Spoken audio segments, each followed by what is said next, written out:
There is a school in my village that nobody speaks about, not because it is far away, not because it is forbidden. No, people do not speak about it because they are afraid. 50 years ago, a mother made a choice that destroyed her daughter. Not with fire, not with violence, but with something worse, with shame, with pride, with the belief that she was fixing a problem when she was actually creating one. Today, I will tell you what happened when she sent her only child to a school that only opened after sunset. A school where the teachers were not what they seemed. A school where the cost of learning was higher than any mother should ever have to pay. Listen closely, because this story is true, and it might change how you see your own family forever. The village of Obaje sits in a valley where 3 rivers meet. The air is thick and heavy. The people know each other's secrets. They know what everyone owns, what everyone does, and especially, they know what everyone should be ashamed of. This village is where Adanna lived with her daughter, Chioma. Adanna was a strong woman. After her husband died 7 years before, she had taken everything he left behind and made it grow. She bought land. She sold things at the market. She became one of the richest women in the village.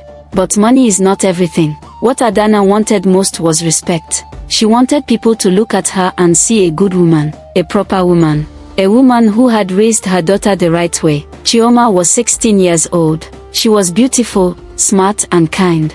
But she had one problem that made Adanna's life difficult. She did not do what she was told.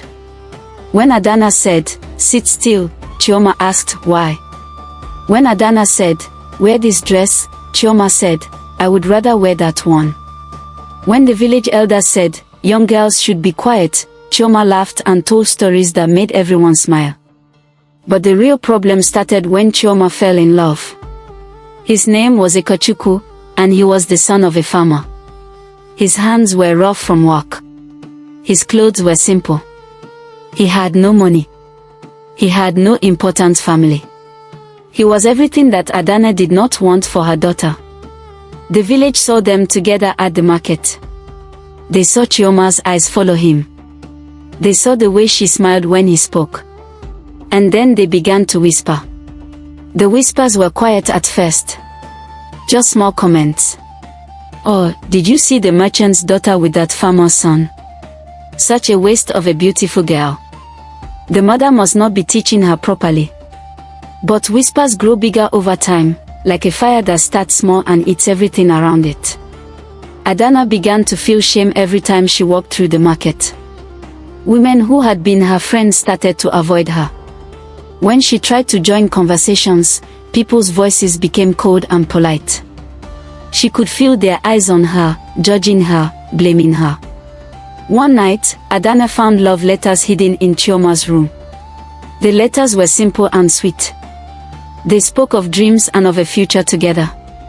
Ikechukwu wrote about how he would work hard and build a good life for Chioma. He wrote about how much he loved her. Instead of being moved by these letters, Adanna felt rage. She called Chioma into her room. The girl stood there, defiant and unafraid, the way she always was. "You will stop this foolishness," Adanna said. "You will not see this boy again. You will not write to him. You will forget him completely." "I love him," Chioma said simply. "Why should I stop loving him?" This question made Adanna furious because she did not have a good answer.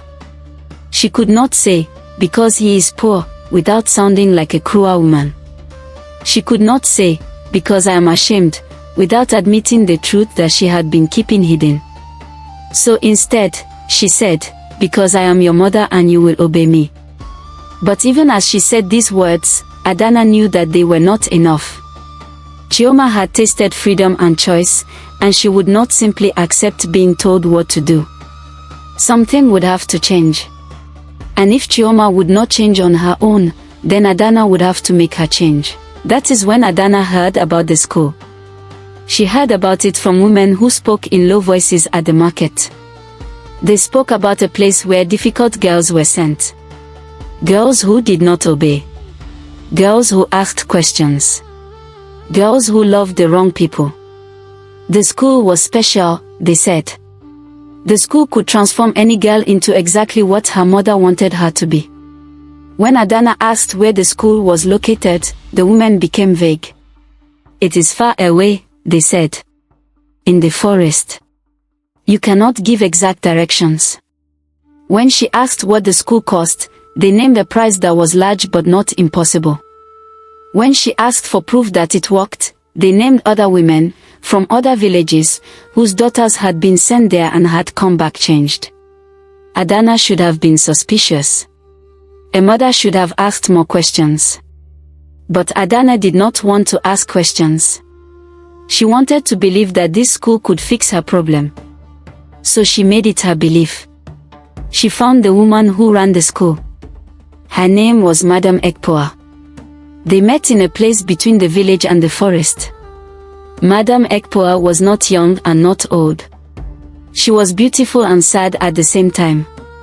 Her eyes were dark and seemed to see things that other people could not see. Your daughter has a strong will, Madam Ekpoa said before Adanna had even finished explaining. I know this because I know mothers like you. Adanna felt her heart lift with hope. This woman understood. This woman could help. What will you teach her? Adanna asked. Everything she needs to know, Madam Ekpoa said. How to be obedient. How to accept her place. How to stop asking questions. How to be the daughter you want her to be. And will she come back different? She will come back exactly as you wish, Madam Ekpoa promised. Adanna gave her the money. She made the agreement. And 3 days later, she told Chioma to pack her things. Chioma did not cry. She did not beg. She did not promise to be better or to stop seeing Ikechukwu. She simply packed her clothes and waited for Madam Ekpoa to come. On the evening of departure, Adanna wanted to hold her daughter. She wanted to say that she was sorry. She wanted to tell her that she was doing this because she loved her and wanted to protect her. But Chioma's eyes stopped her. Her daughter looked at her the way you look at a stranger. With disappointment. With understanding that her mother was choosing shame over love. I hope your shame feels warm at night, Chioma said quietly. I hope it keeps you company when you remember that you sent your only daughter away. These words cut Adanna like a knife, but she did not change her mind. She had come too far. She had told too many people at the market that Chioma was visiting relatives in the city. She had made the story real in her mind. And more than anything, she did not want to admit that she had made a mistake. Madam Ekpoa arrived in a car that seemed to belong to no time at all. It was neither new nor old. The color was neither black nor brown. The girl climbed in without looking back, and the car drove away into the darkness. That night, Adanna did something she had not done in years. She cried. She cried for her daughter. She cried for Ikechukwu, who would wait for a girl who would never come. She cried for the woman she had wanted to be, the kind mother, the wise mother, the mother who knew the difference between love and shame. But she did not cry long. By morning, she had stopped. By the market day, she had told her story about the city relative so many times that she almost believed it herself. Weeks passed. Adanna cleaned her house obsessively. She worked at the market longer and harder. She bought things she did not need. She did anything to keep her mind busy, to prevent it from thinking about what she had done. One night, Njamandu came to visit her. Njamandu was the oldest woman in the village. She had lived through everything. She knew the secrets of Obaje the way a mother knows the heartbeat of her child. You sent her to the school, Njamandu said. It was not a question. Adanna felt her face go cold. How do you know? Because I sent a girl there once, Njamandu said. 50 years ago. My own daughter. Adanna's hands began to shake. Tell me, she whispered. Please tell me what happens there. Njamandu sat down slowly. She was quiet for a long time. The school is run by people who are not people, Njamandu finally said. They look like humans. They speak like humans. But they are something else. Something old. Something that feeds on something we have plenty of, the shame of mothers. The fear of mothers. The pride of mothers. They take girls and teach them everything. But everything has a price. For every piece of knowledge your daughter gains, she loses something. She loses a piece of herself. It might be her laughter. It might be her ability to feel love. It might be her capacity to dream.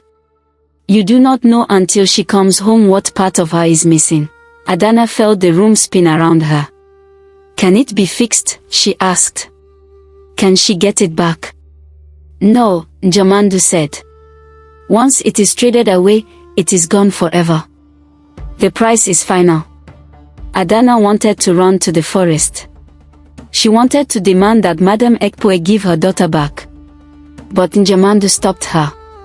You cannot get her back early, the old woman said.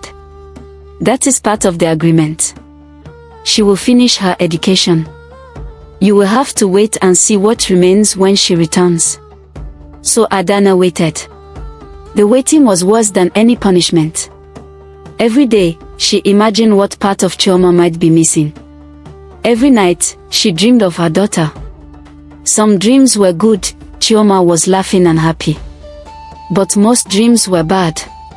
Chioma's eyes were empty. Chioma looked at her without recognition.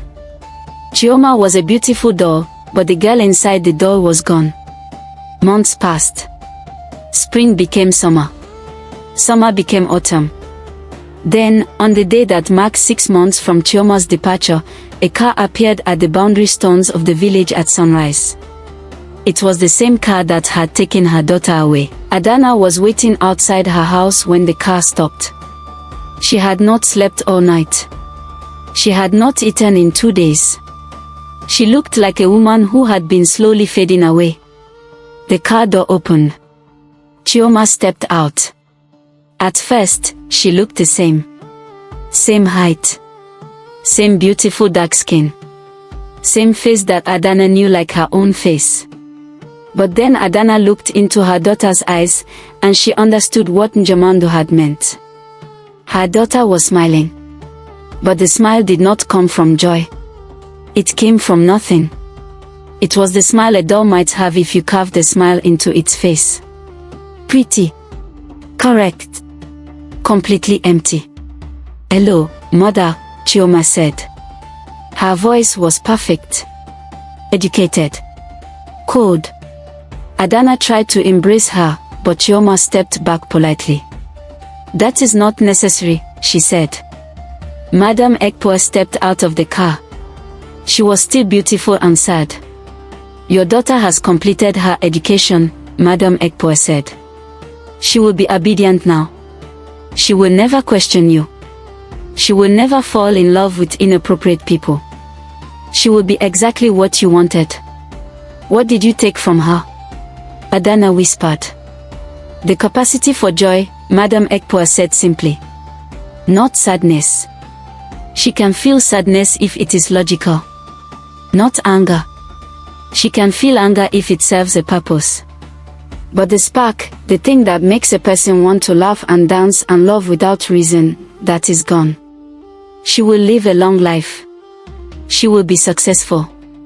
She will be respected. But she will never again feel the simple happiness of being alive. Adanna looked at her daughter. Chioma was standing perfectly still, her posture perfect, her expression pleasant but empty. Chioma, Adanna said. I am so sorry. I made a terrible mistake. I was ashamed, and I was wrong. Chioma looked at her mother the way you might look at an interesting problem in a book. I understand that you are feeling regret, Chioma said. I understand that you made your choice based on fear and shame. I can acknowledge these things. But I cannot feel disappointed or hurt, because I am incapable of those feelings now. I can only tell you that I am fine. That I will be fine. That your mistake has been corrected into something permanent.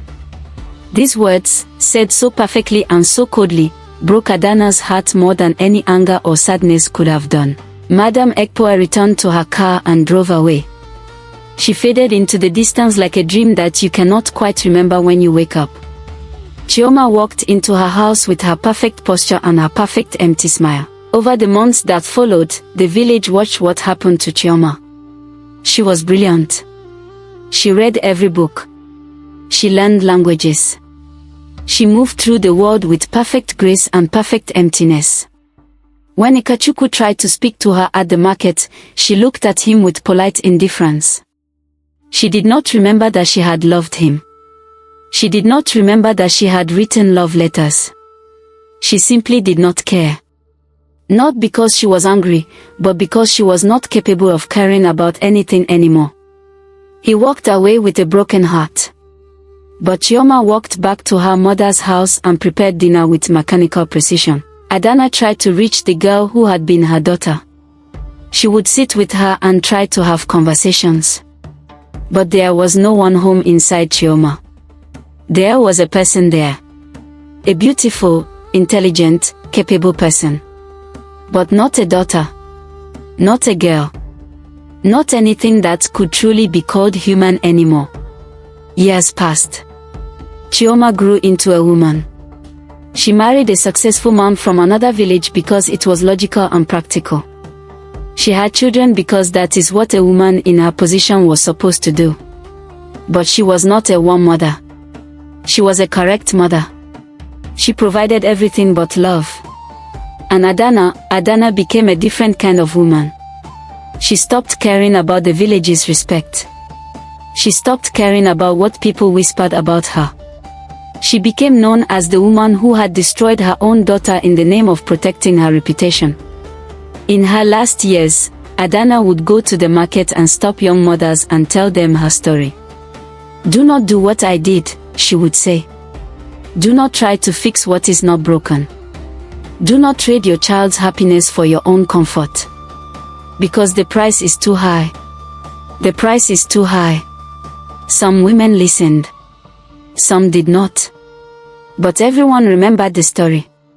And every time a mother wanted to force her child into a shape that did not fit, she would think of Adanna. And she would think of Chioma's empty eyes.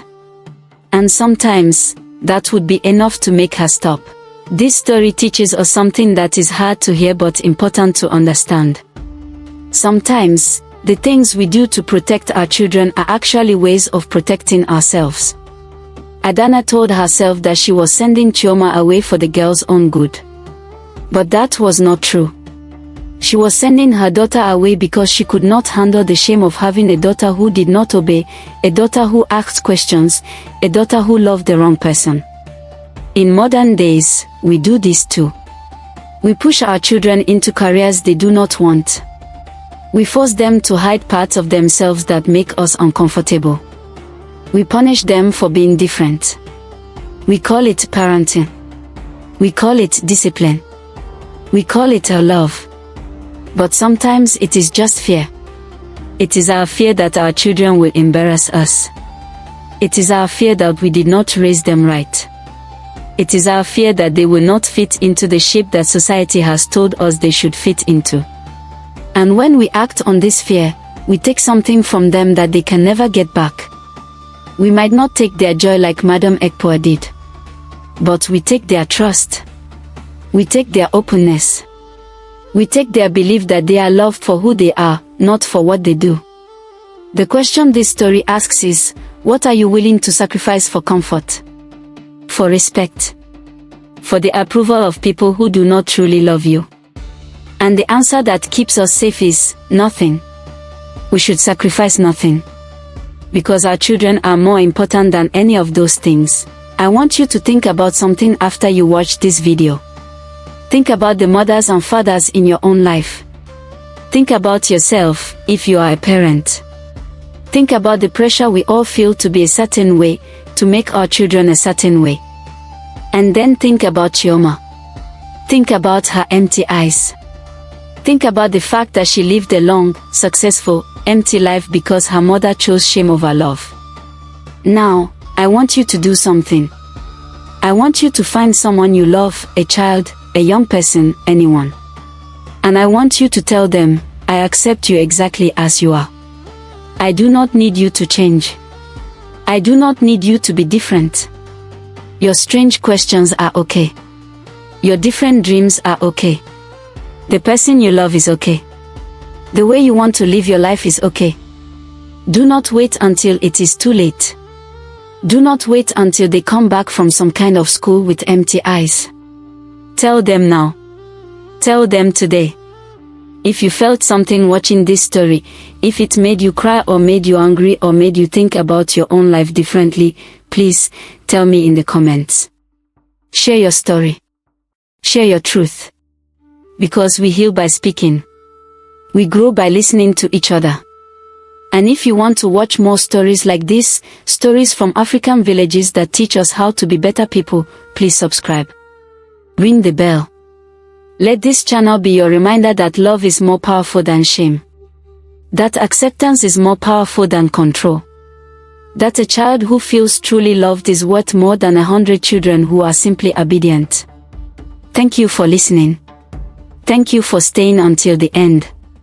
And remember, the price of shame is higher than we can afford to pay. But the price of love is free. It costs us nothing but everything. Choose the love.